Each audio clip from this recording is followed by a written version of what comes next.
Elle avait tout fait juste. Les bons messages, les bons efforts, le bon timing. Et pourtant, il a disparu. Pas brutalement, pas avec une dispute, pas avec une explication. Il s'est juste éteint. Ce que vous allez voir dans cette vidéo, c'est l'histoire de Chloé. Une femme intelligente et sincère a commis 3 erreurs silencieuses que beaucoup font sans s'en rendre compte. Des erreurs qui ressemblent à de l'amour mais qui détruisent tout. Et il y a une révélation au cœur de cette histoire. Une découverte qui a tout changé pour Chloé. Ce n'étaient ni les larmes, ni les supplications, mais le silence. Restez jusqu'au bout. On analysera les 3 erreurs qui ont failli lui coûter sa dignité et sa chance avec lui.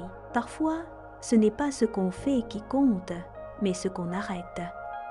Tout avait commencé comme dans un film, Lucas. La trentaine, le sourire facile, le genre d'homme à écrire de longs messages quand tout le monde fait des vocaux. Chloé l'avait rencontré un soir de mars dans ce café du centre où la lumière tamisée cachait la maladresse des gens. Ils avaient parlé jusqu'à minuit, puis jusqu'à 1 heure. Puis, il avait commandé une dernière boisson, signe qu'il ne voulait pas partir. Les semaines suivantes furent intenses. Messages matinaux, avant qu'elle n'ouvre les yeux, soirée à 2 enchaînées. Il la regardait comme si elle était une réponse à une question qu'il se posait depuis longtemps. Chloé ne dormait plus très bien, mais d'une bonne façon. Et puis, un mardi ordinaire, tout a changé. Un message envoyé, pas de réponse. Le soir, elle vérifie. Vu, elle attend. Elle attend encore. Le lendemain, il répond. 3 mots, vagues, polis, distants.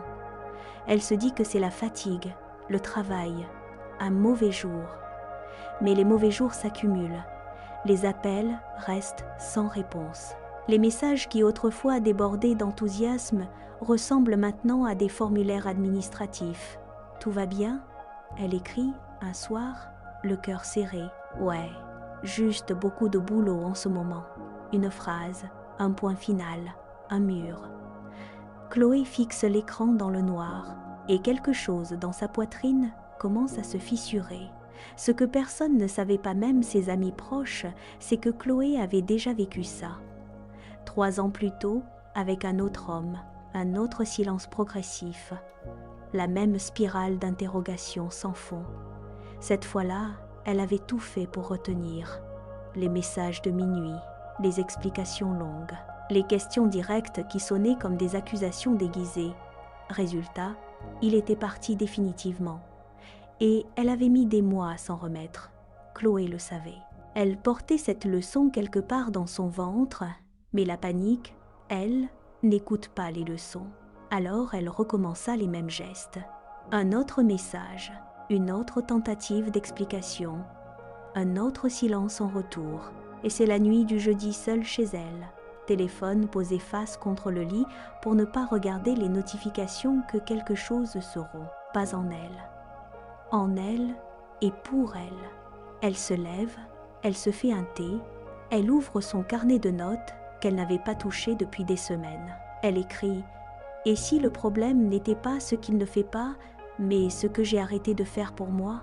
Elle fixe la phrase sans pleurer, en réfléchissant, parce qu'au fond, Chloé a toujours été quelqu'un de lucide. Elle avait juste oublié de se regarder. Elle, trop occupée à regarder son téléphone, le lendemain matin, elle n'envoie pas de message. Ce n'est pas une stratégie, ce n'est pas de la manipulation. C'est juste qu'elle choisit, pour la première fois, de ne pas commencer sa journée avec lui en tête. Elle rappelle Sarah, snobée 2 fois. Elle déjeune et Chloé rit pour de vrai enfin, depuis longtemps. Elle reprend ses cours de danse. Délaissée en février car le mardi était le seul soir où Lucas était disponible. Elle réalise, en réentendant la musique, à quel point elle avait réorganisé sa vie autour d'une disponibilité hypothétique. Elle renoue avec un projet professionnel laissé en stand-by. Elle dort mieux, pas parce qu'elle a décidé de ne plus l'aimer, mais parce qu'elle a décidé de ne plus se punir de son absence. Les jours passent, 1 semaine, puis une autre, Et quelque chose d'étrange se produit.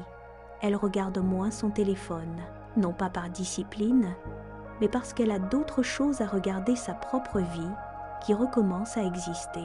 Une transformation silencieuse s'opère. Pas de grand spectacle, juste une femme qui reprend le contrôle de sa vie. Et précisément à ce moment-là, quand elle ne s'y attend plus, que Lucas réapparaît. Du vendredi soir. Un message, long, sincère, presque hésitant dans le ton. Je suis désolée pour ces dernières semaines. Je ne sais pas trop ce qui s'est passé en moi. Est-ce qu'on peut se voir ? Chloé lit le message 2 fois. Elle ne répond pas immédiatement. Et là, face à elle, se pose un vrai choix. Pas le choix de le reprendre ou non. Quelque chose de plus profond que ça. Option A, elle répond tout de suite, soulagée, avec tout ce qu'elle a accumulé de manque et d'espoir.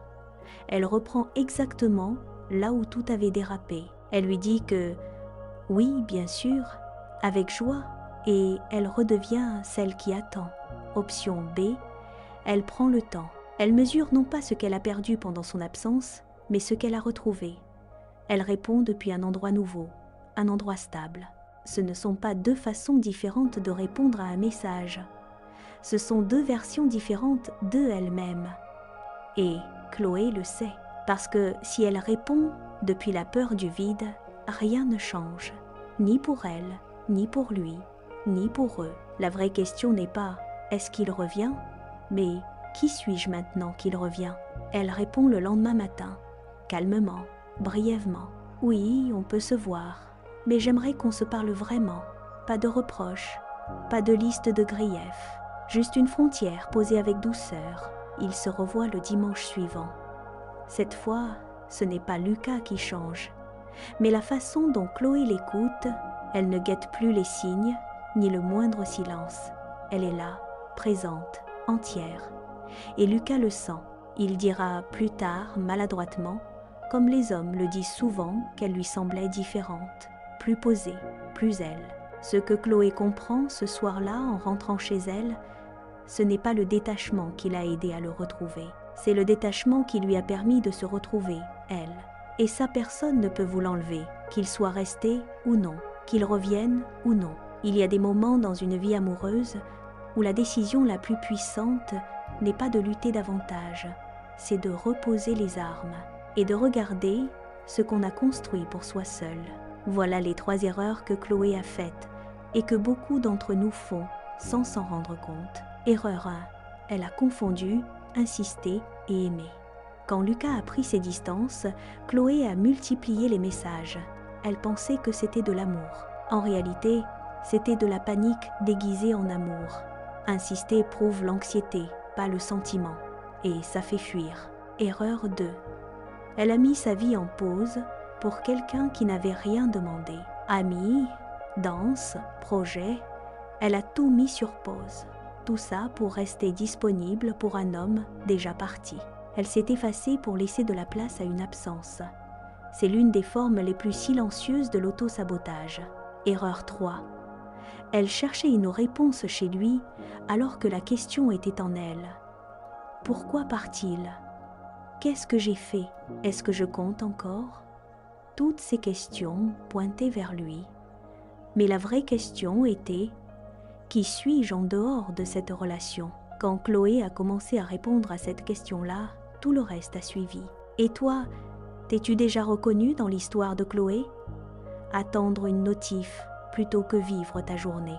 Ce moment où tu mets ta vie sur pause pour quelqu'un qui n'a pas décidé s'il veut rester, dis-le en commentaire. Tu n'es pas seul. Si cette vidéo t'a parlé, like, abonne-toi et partage-la à quelqu'un qui en a besoin ce soir. À très vite.